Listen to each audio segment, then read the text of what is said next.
I'm hopeful. I mean, I feel like Bitcoin can fix this. I mean, I think that Bitcoin, can eventually fix a lot of these issues. Bitcoin's not going to cure disease.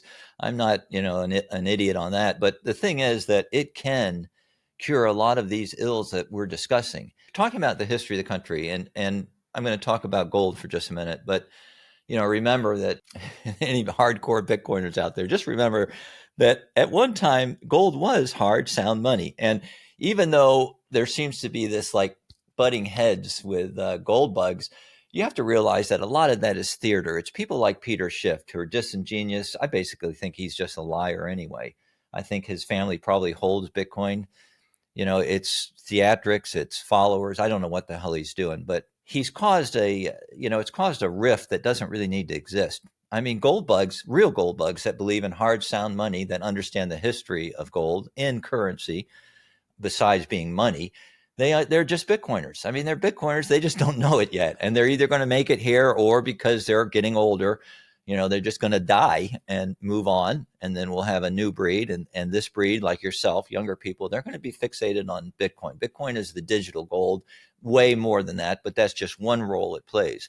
And I can prove what I'm saying because, if you look at world reserve currencies, which the dollar is, that little piece of paper, but if you look at world reserve currencies, the first real currencies based on gold were probably the Florence florin and the Venice ducat. And they were about the size of a dime, pure gold. I mean, pure gold. And they lasted for hundreds of years, a couple hundred years, until Napoleon came into Venice and took over the city, and then took those beautiful horses. I don't know if you've ever seen those brass horses that are there in the Piazza San Marco. Yeah, but anyway, so that's when it collapsed. The real first world's reserve currency, though, was probably Spain's, and that was the silver and gold. So they were bimetallic.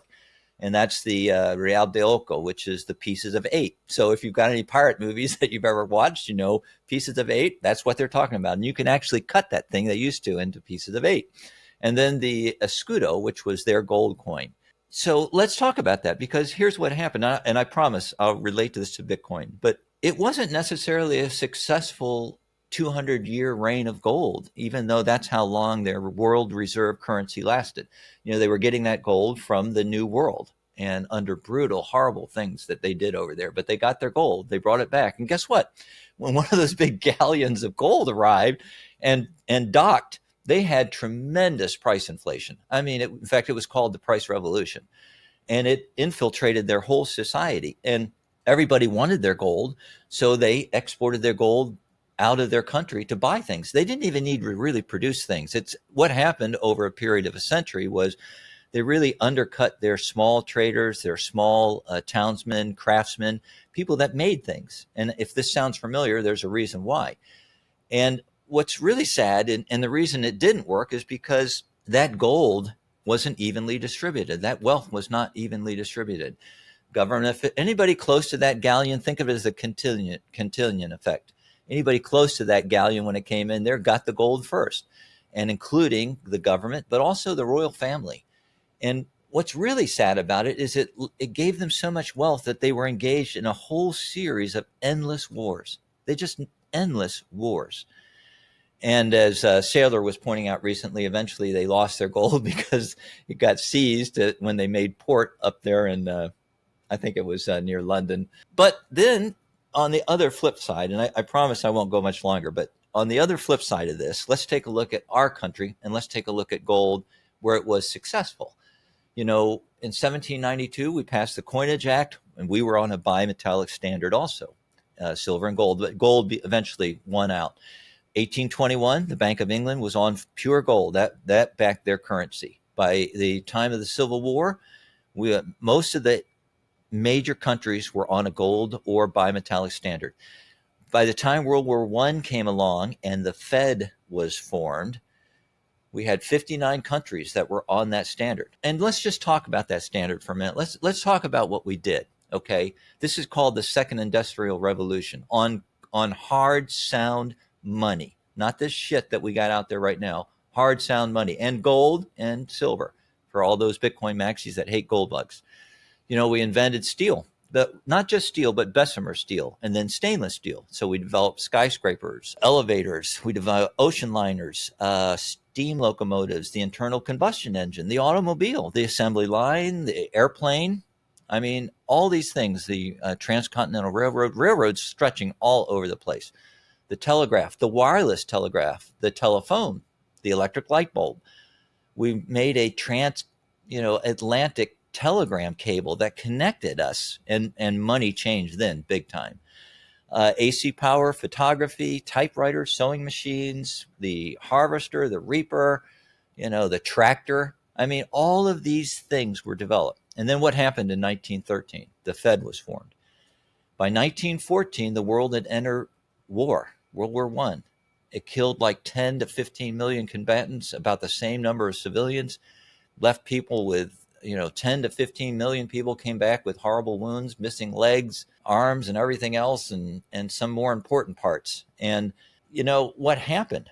How did World War I stretch for 4 years with all those major nations that were on a gold standard or hard money standard? How did they manage to get all that armature, weapons, people, transport, and just engage in endless death? They did it because they went off the gold standard. They printed money.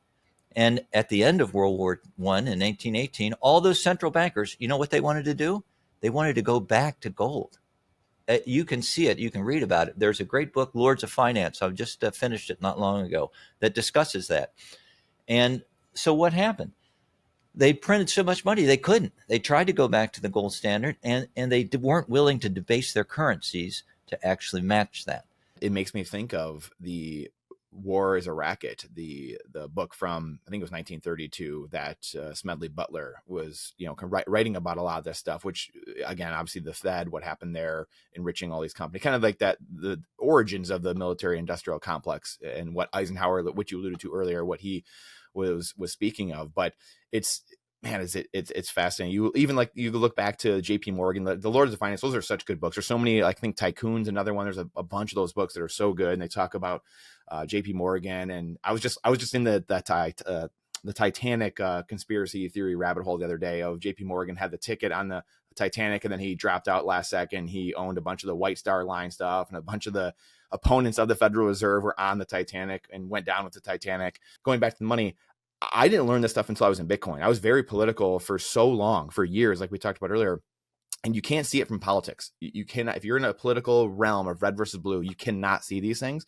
And only until you will start learning Bitcoin and get into the Bitcoin rabbit hole can you really start seeing, and the scales come off of your eyes of, holy cow. Like, again, the documents of this country are unbelievable and make it exceptional, but the people inside of it can do really bad things. The government itself can do really bad things. And I think that's what people are starting to learn and understand to a lot of this is what you're alluding to. So it really is this learning process that everyone's starting to go through, and really getting a crash course right now with all the files that are being dropped by Musk in the game. If you like that clip, then you definitely got to check out this next spicy clip. I think you're really going to like it. Come on, check it out. But if you want the full version, the full interview, and check that out over here. Come on, do it. I'll see you in there.